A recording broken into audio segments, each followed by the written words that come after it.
this video I'm going to walk you through what you can see and do in the roadmap module. So in the roadmap module we can see a Kanban style view of all the goals in the organisation. Now I'm logged in as Pete, so we can see all of Pete's goals, but using the filter we can filter to all goals, or we could be more specific. We could choose a role, a business unit, a team, or a user, and filter the data by that criteria. And once we've added the filter set that we want to, we can then do a couple of things. We can view this data in a Gantt chart style, so we can see the goals that have been planned over time and get an idea of the goal hierarchy, what's being worked on, and what's the core focus. We can add new goals by clicking the plus, adding the details and save. We can drag and drop from backlog across to committed, and so on and so forth. Dragging a goal from backlog to committed commits this goal to begin at the start of the next quarter. So we can see there, this one's got a start date now of the 1st of July. If we were to drag that across to in progress, it would kick it off and it would have a due date at the end of the quarter that we're currently in, and complete. Now we can edit the goal directly from the cards. We can add a chat. Any goal that's in backlog we can vote on or prioritize. I'm just going to drag this back into the backlog. Now I've mentioned prioritizing. So in the roadmap module we've got this prioritize screen, so clicking the thumbs up to move to prioritize. So from here we can see all the goals that are in backlog and the number of votes that they've had for them. So the idea here is you've moved through your diagnostic results, you've created a number of goals that will address the issues that have been exposed through the diagnostic. So once we're here, all participants will now vote on the goals that they feel should be the top 1, 2 or 3 things for the next quarter. And then we can use those votes to drive what it is that we think is going to be most important. So now we've got our ideas that are in backlog, we've voted, we know what the priorities are.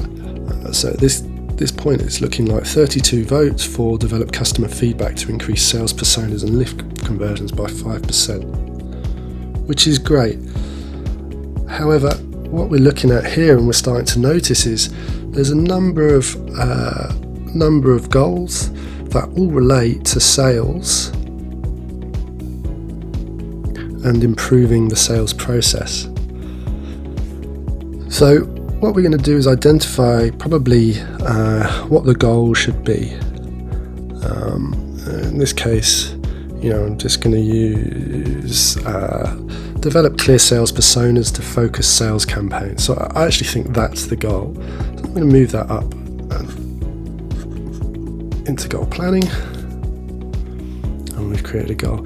But what we're also noticing here is there's a number of measurable goals that people have suggested that actually relate to this being the goal, but they're not really a goal. They relate to it and actually could be an outcome. So in this case we've got a measure, we've got a 5% lift of conversions. I actually think this is going to be an outcome for this goal, so I'm going to turn that goal into an outcome.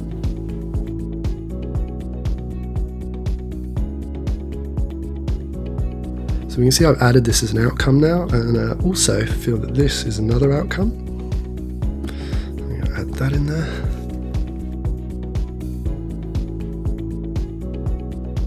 And I actually think, sales pipeline, this is another outcome. So I'm actually starting to build out the goal here in the planning process. So develop better sales personas, develop better sales planning process, develop a culture strategy to improve employee retention, maybe not, make better ideal client profiles. I think develop better sales planning process and develop better sales personas are part of this goal, but maybe they're just a task. So I'm going to add these both as tasks.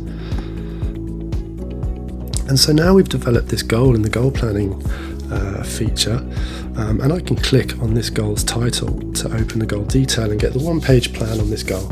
So we can see we've created the goal and there's the goal title. We can see the 3 outcomes we've added, and in tasks under backlog we can also see the tasks that we've added. So we've got the start of a good goal here. Now we can add to this further. We can add further tasks by clicking add task. We can click out. We can add further outcomes by clicking add outcomes. We can even edit the goal. So this is a really powerful tool in that goal planning process. We might even want to, and at some point we'll probably commit this. So going back in to the goal planning, we're just going to go to edit.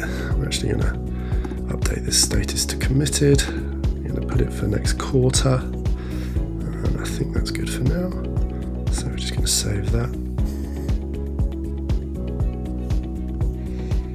I'm going to come back. Now that goal has disappeared from this page because it's no longer in backlog, it's actually in committed. So moving back into the roadmap page, the planning, and we can see here that we've got develop clear sales personas to focus sales campaigns. So we've created a goal with outcomes and tasks.